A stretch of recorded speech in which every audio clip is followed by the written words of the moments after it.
እጅግ አስደንጋጭ የሆነ መረጃ ተሰምቷል። በረከት ገበሬዋ በሕግ ቁጥጥር ስር መዋሏ ተሰምቷል። በረከት ገበሬዋ ታሰረች። በረከት ገበሬዋ በሙሉ ስማቸው በረከት ወርቁ አደራ የተባሉት ግለሰብ ባለፈው ቅዳሜ በቁጥጥር ስር ውለው ምርመራ የተደረገባቸው ጠቅላይ ሚኒስትር መታሰራለሁ ማለት በጣም ነው የምንወድ። በጣም አዲስ አበባ ላይ በመላው ኢትዮጵያ ቀና ብለን እንድንሄድ እንድንኮራባ አድርጋል።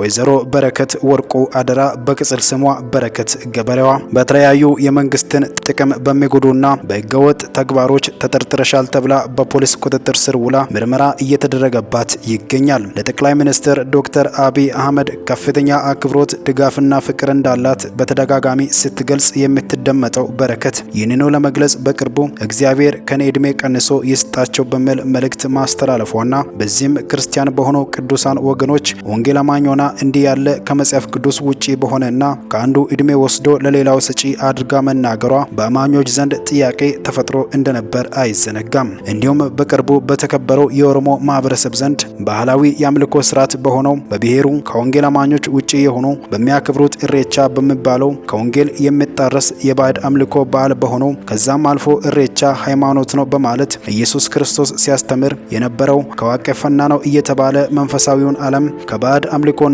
ሰው ከፈጠረው አጋንንታዊ ልምምድ ስርዓት ጋር ለማጋባት ሲደረግበት በነበረው ፕሮግራም ላይ ተገኝታ ስርዓቱን ስትፈጽም በአማኙ ከፍተኛ ተቃውሞና ውግዘት ገጥሟት እንደነበር አይዘነጋም። አሁን ላይ ከላይ በተጠቀሱት ወንጀሎች ተጠርጥረሻል ተብላ በእስር ቤት ከተገኘች አራተኛ ቀኗ ሆኗል። ጸልዩላት፣ እየሄዳችሁ ጠይቋት፣ እግዚአብሔር ከእስሩ ይፍታት፣ ለቤተሰቦቿ ለቤቷ ያብቃት እያሉ በርካቶች መልእክታቸውን እያስተላለፉ ይገኛሉ። እኔ እንኳን በእግዚአብሔር አምሳል ከተፈጠረ ከሰው ጋር ከጅብ ጋርም መኖር እችላለሁ። ችግር የለውም።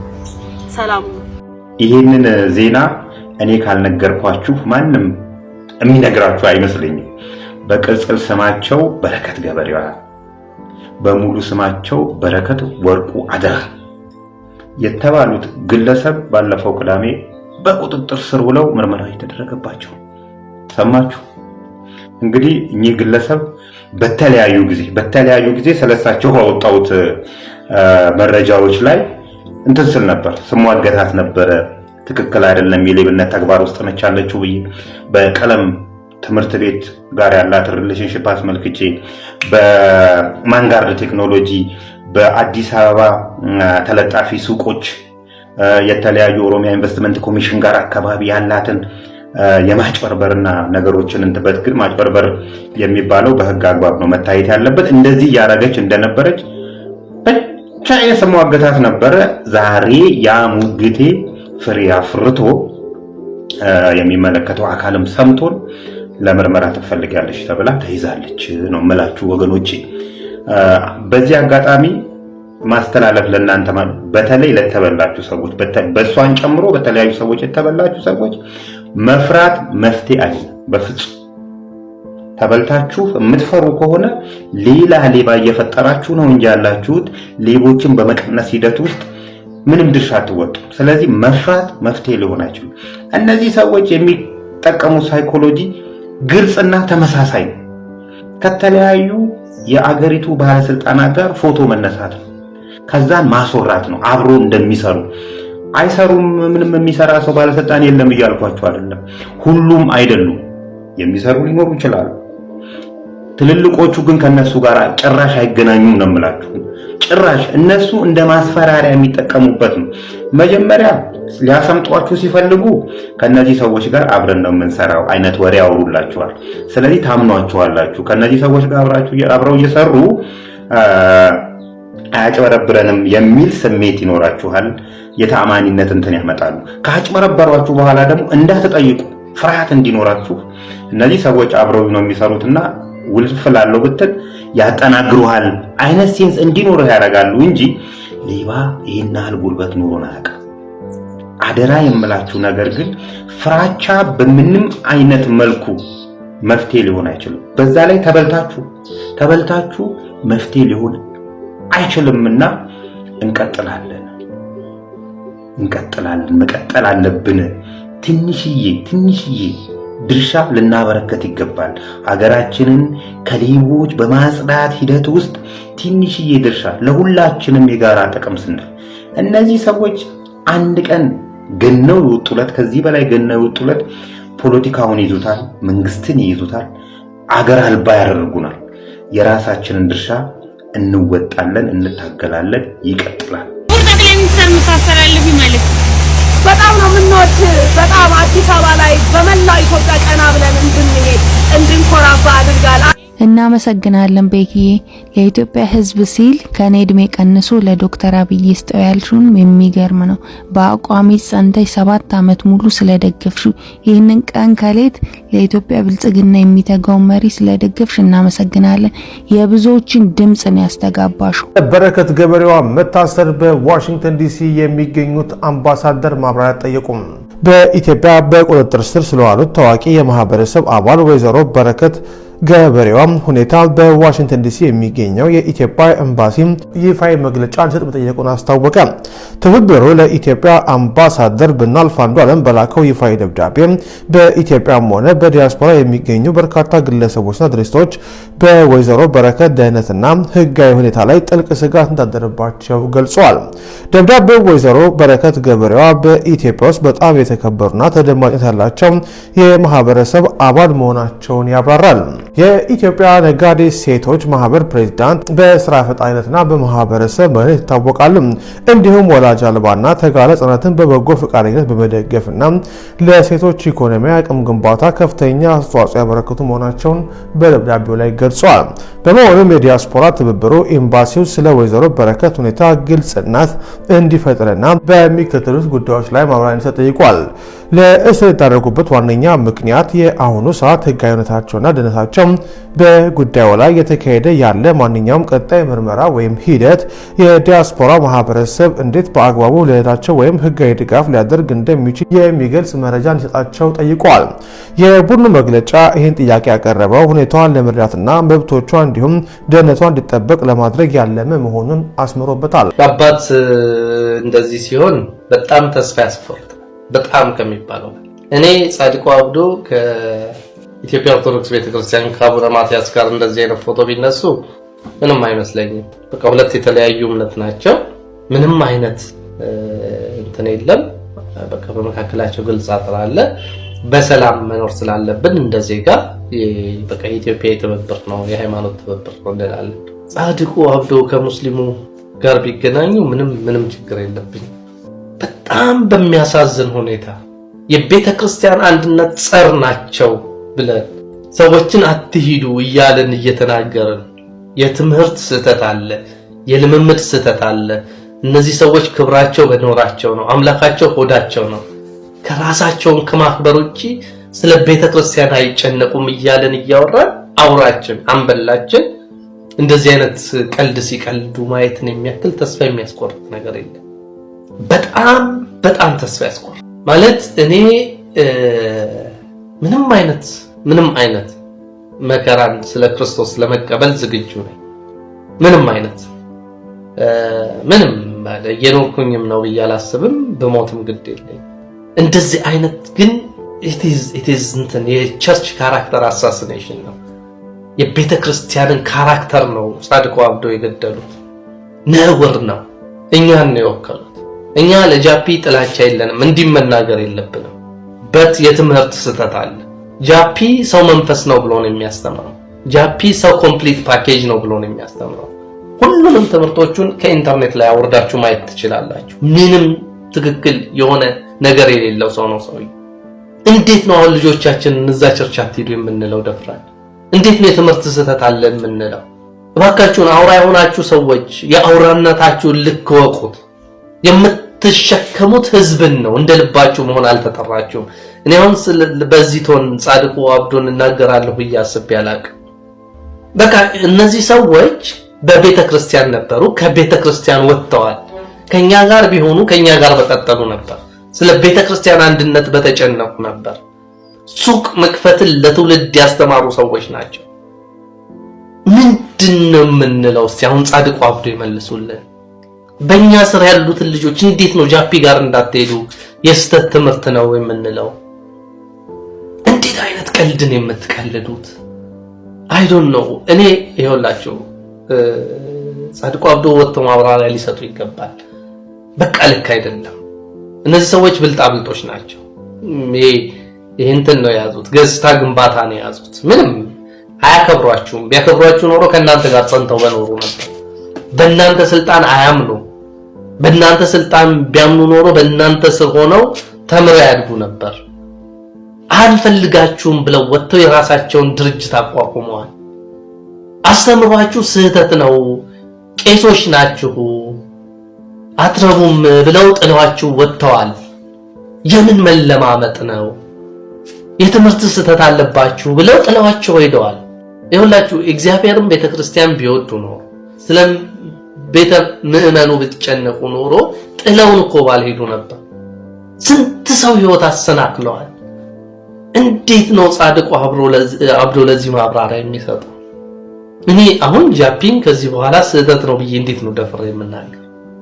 አለስ ጻድቁ አብዶም አብረው ስተዋል ካላልኩኝ በስተቀር እንዴት ነው አብያተ ክርስቲያናት ህብረትን ከዚህ በኋላ እንደ አብያተ ቤተክርስቲያናት ህብረት ልቀበል የምችለው? ማለት በቃ የዶክትሪን ስህተት አለ ብለናል አይደል? ተለያይተናል። ምንድነው ይሄ? ዲማርኬሽን በሌለበት ቀይ መስመር በሌለበት እኔ ይኸውላችሁ ወጥተው የሆነ ሃይማኖት ካቋቋሙ በኋላ እንደልባቸው ነው። እነዚህ ሰዎች የበግ ለምድ ለብሰው እንደፈለጉ በጉን የሚበሉ ተኩላዎች ናቸው ብለን በድፍረት እየተናገረ ምንድነው እያደረጋችሁ? እንዴት ተማምነን ከእናንተ ጋር ስራ እንሰራለን?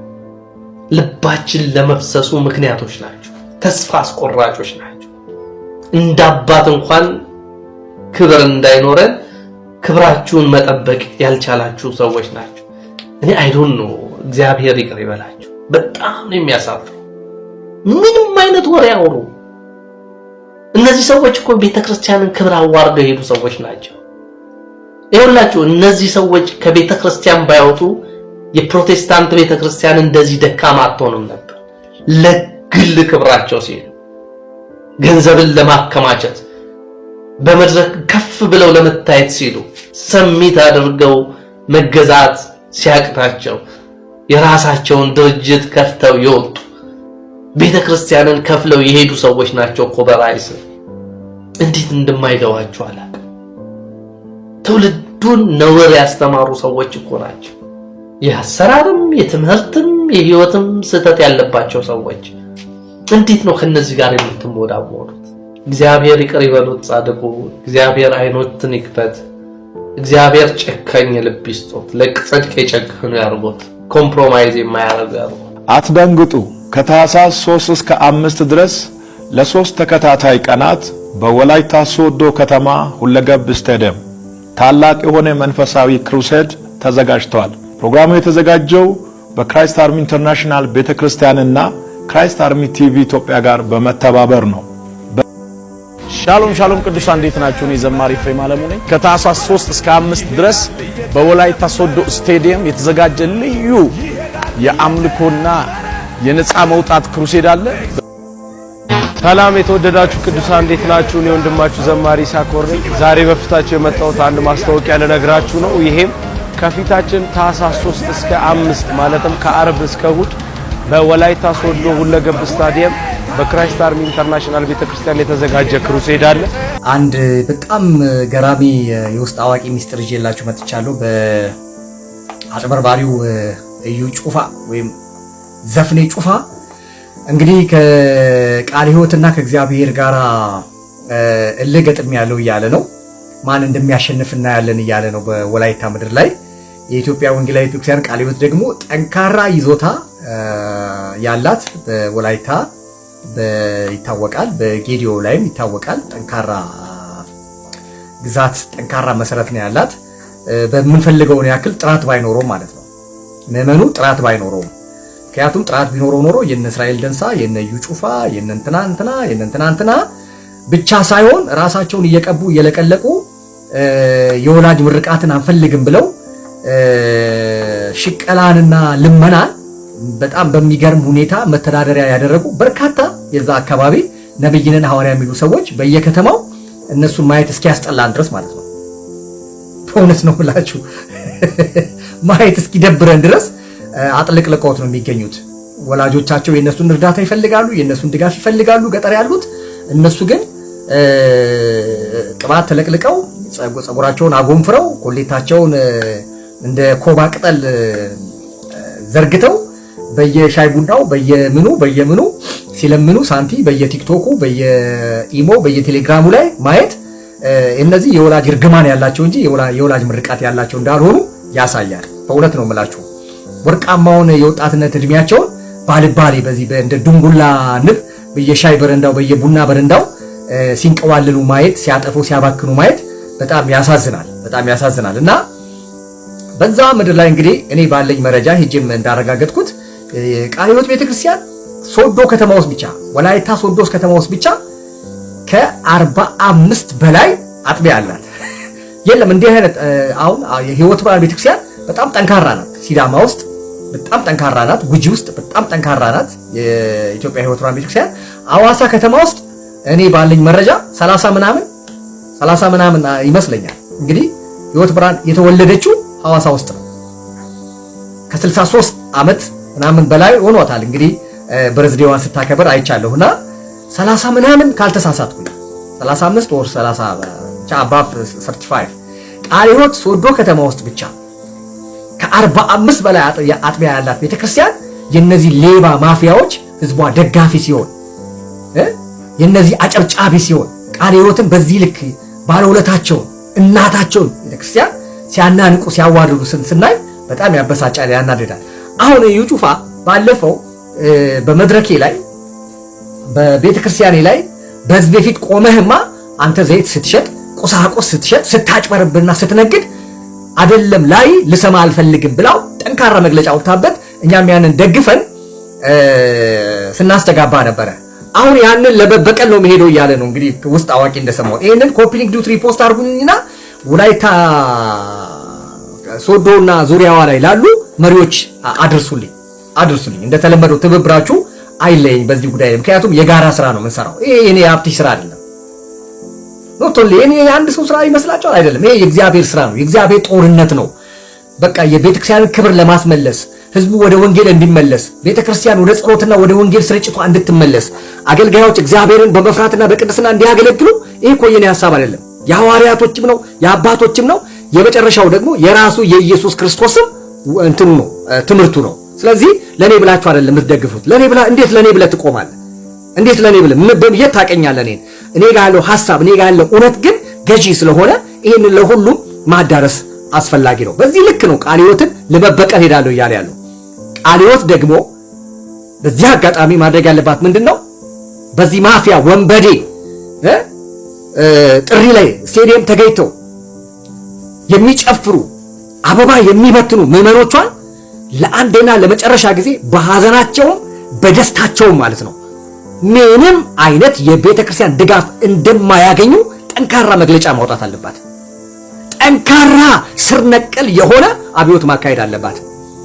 እዩ ጩፋ መጥቶ ይቅበራቸው፣ እዩ ጩፋ መጥቶ ይጸልይላቸው፣ እዩ ጩፋ መጥቶ ሰርጋቸውን ሐዘናቸውን ይገኝ፣ እሱ መጥቶ ስርዓቱን ይፈጽምላቸው እንጂ እዚህ የቃለ ሕይወትን ማሊያ የለበሱ ለእዩ ጩፋ ለሚባል ማፊያ ወንበዴ የሚጫወቱበት ምንም ምክንያት የለም። ስለዚህ አብያተ ክርስቲያናት ጠንካራ መግለጫ እንድታወጡ እንፈልጋለን።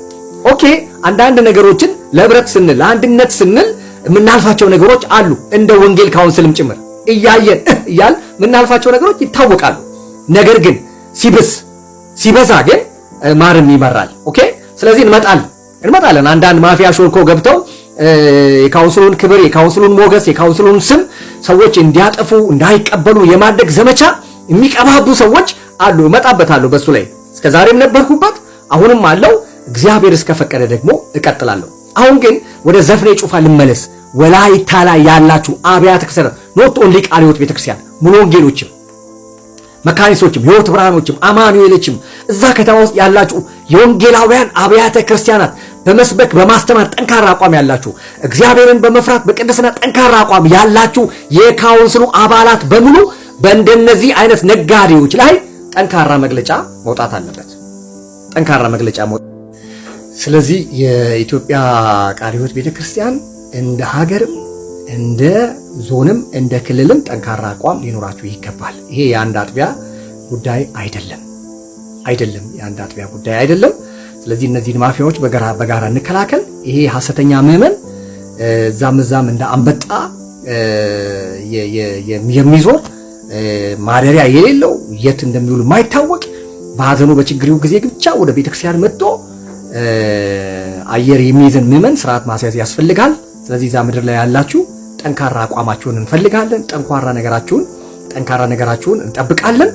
እስቲ ሲበቀል እናያለን። እስቲ ህዝቡን ከቃለ ሕይወት አስኮብልሎ የሱ ተከታይ ሲያደርግ እናያለን። የዛተውን የፎከረውን እስኪ በተግባር ሲያደርግ እናያለን።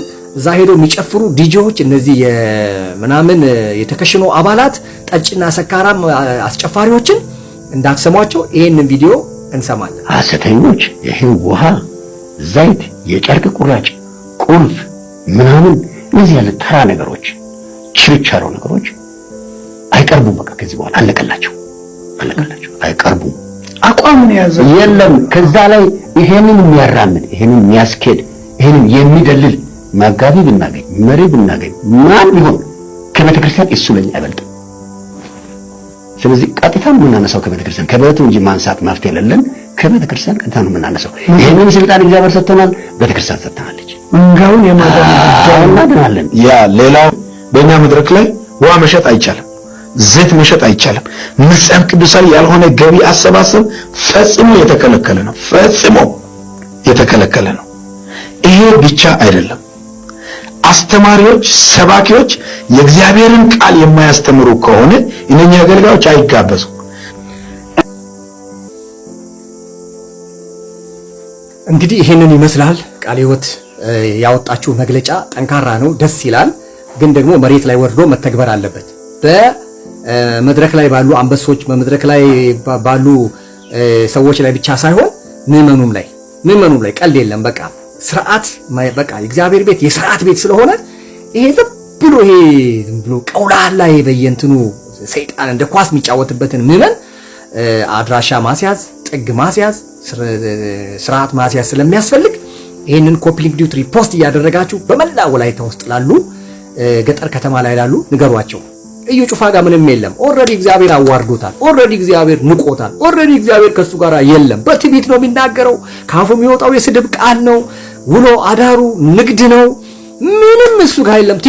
ቲክቶክ ነው። አሁን እንዳያችሁ ቲክቶክ ላይ ወጥቶ በየደቂቃው ይሄ የውድቀቱ ምልክት ነው። ይሄ የማብቂያው ምልክት ነው።